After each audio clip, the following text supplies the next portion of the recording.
औज़ुबिल्लाहि मिनश्शैतानिर्रजीम बिस्मिल्लाहिर्रहमानिर्रहीम। अस्सलामुअलैकुम बच्चों, मैं उम्मीद करती हूँ आप सब खैरियत से होंगे और अपने घरों में महफूज होंगे। बेटा, जैसा कि आप जानते हैं कि कोरोना प्रॉब्लम की वजह से यूनिवर्सल हाई स्कूल ने ऑनलाइन लेक्चर्स का इंतज़ाम किया है। उस हवाले से मैं आपकी टीचर मिस इकरा क्लास 6 से आपको इस्लामियत पढ़ाऊँगी। ये मेरा इस्लामियत का 7वां लेक्चर है। लेक्चर नंबर 6 में हमने सबक नंबर 3 अज़ान का चैप्टर मुकम्मल किया था। उसका मुख्तसर सा तारुफ मैं आपको बता देती हूँ। उसमें हमने पढ़ा था कि जब हज़रत मोहम्मद सल्लल्लाहु अलैहि वसल्लम मक्का मुकरमा से हिजरत करके मदीना मुनव्वरा आए तो मुसलमानों के नमाज़ पढ़ने के लिए उन्होंने एक मस्जिद तामीर करवाई। उस वक्त मुसलमानों को नमाज के लिए बुलाने में मसला होता था, इसीलिए अज़ान की ज़रूरत पेश आई। तो एक दिन हज़रत उमर फ़ारूक रज़ी अल्लाह ताला अन्हो हज़रत मोहम्मद सल्लल्लाहु अलैहि वसल्लम के पास आए और बताया कि उन्होंने ख्वाब में चंद कलमात सुने हैं, तो क्यों ना इन कलमात से अज़ान का आगाज़ किया जाए। आप सल्लल्लाहु अलैहि वसल्लम ने ये कलमात सुने तो फरमाया कि ये ख्वाब हक़ है। ये कलमात हज़रत बिलाल रज़ी अल्लाह ताला अन्हो को सुना दो कि वो अज़ान दें।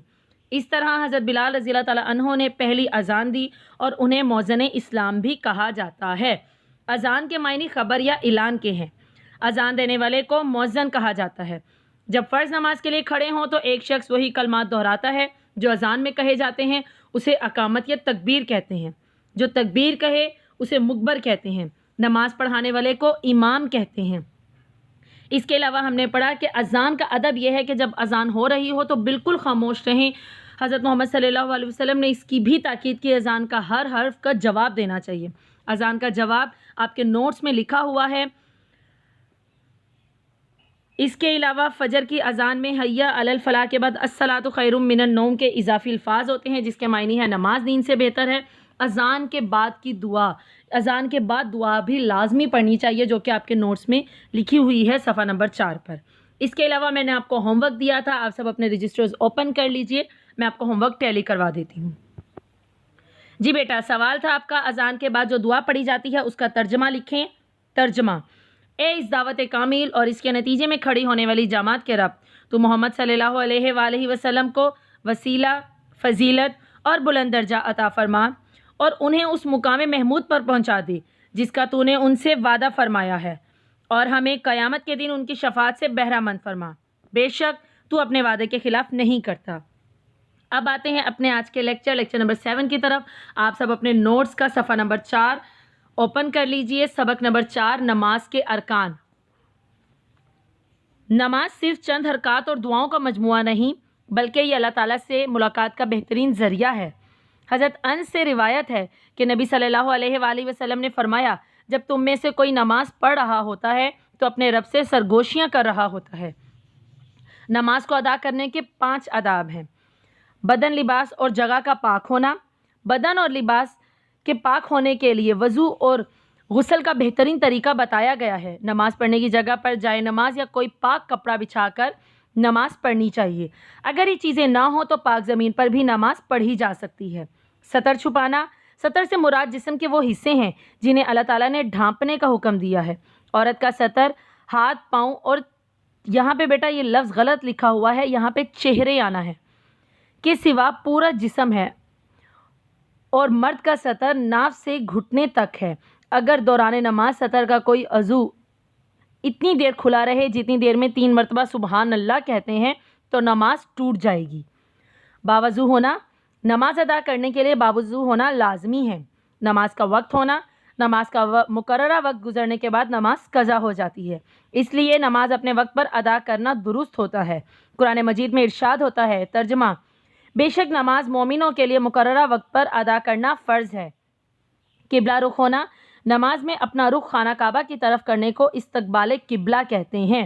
हम जहाँ भी हों अंदाजे से किबले की सिमत रुख कर लेना चाहिए। बेटा, आज की स्टेटमेंट्स में हमने पढ़ा कि नमाज सिर्फ चंद हरकत और दुआओं का मजमुआ नहीं, मतलब जो हम लोग नमाज में दुआएं पढ़ रहे हैं या सिर्फ जो हरकत कर रहे हैं, सिर्फ ये इसका मजमुआ नहीं है, बल्कि ये अल्लाह ताला से मुलाकात का सबसे बेहतरीन ज़रिया है।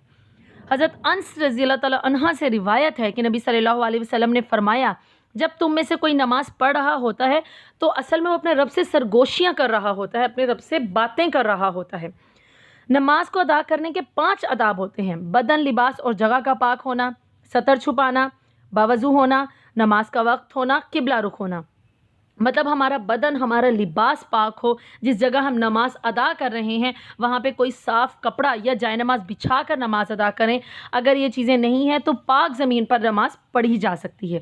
سطر چھپانے، سطر کا مطلب جسم کے وہ حصے ہیں جنہیں اللہ تعالیٰ نے ڈھانپنے کا حکم دیا ہے۔ عورت کا سطر ہاتھ، پاؤں اور چہرے کے سوا، ہاتھ، پاؤں اور چہرے کے علاوہ پورے جسم کو چھپانے کا حکم ہے، اور مرد کا سطر ناف سے گھٹنے تک ہے۔ اگر دوران نماز سطر کا کوئی بھی عضو یعنی حصہ، یعنی کہ جو ہمیں چھپانے کا حکم دیا گیا ہے جسم کے حصوں کو، اگر ان میں سے کوئی بھی حصہ اتنی دیر کھلا رہے جتنی دیر میں 3 مرتبہ سبحان اللہ کہتے ہیں تو ہماری نماز ٹوٹ جاتی ہے۔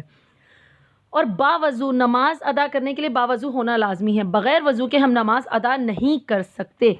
ویسے تو کوشش یہ کریں کہ آپ جتنی دیر نماز کے علاوہ بھی آپ جتنی دیر باوضو رہ سکتے ہیں باوضو رہیں،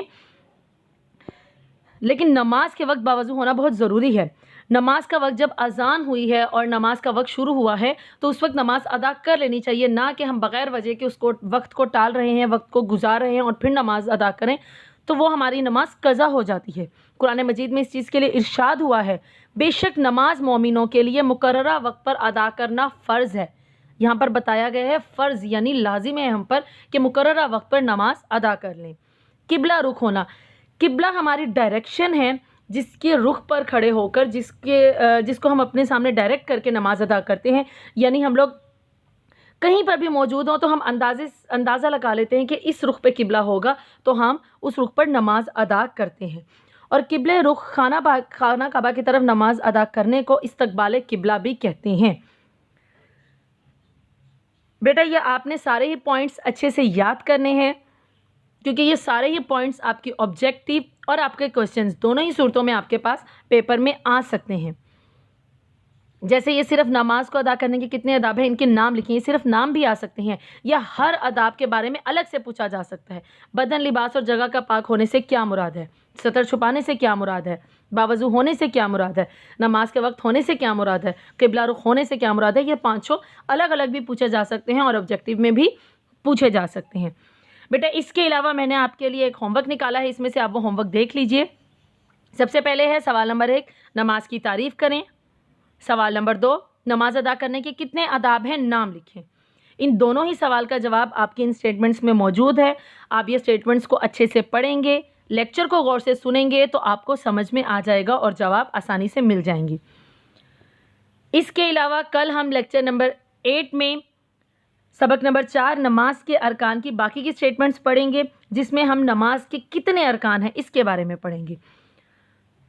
اور یہ ہوم ورک بھی میں آپ کو کل کے لیکچر میں ٹیلی کرواؤں گی۔ اس وقت تک اپنا بہت سا خیال رکھیے۔ اللہ حافظ۔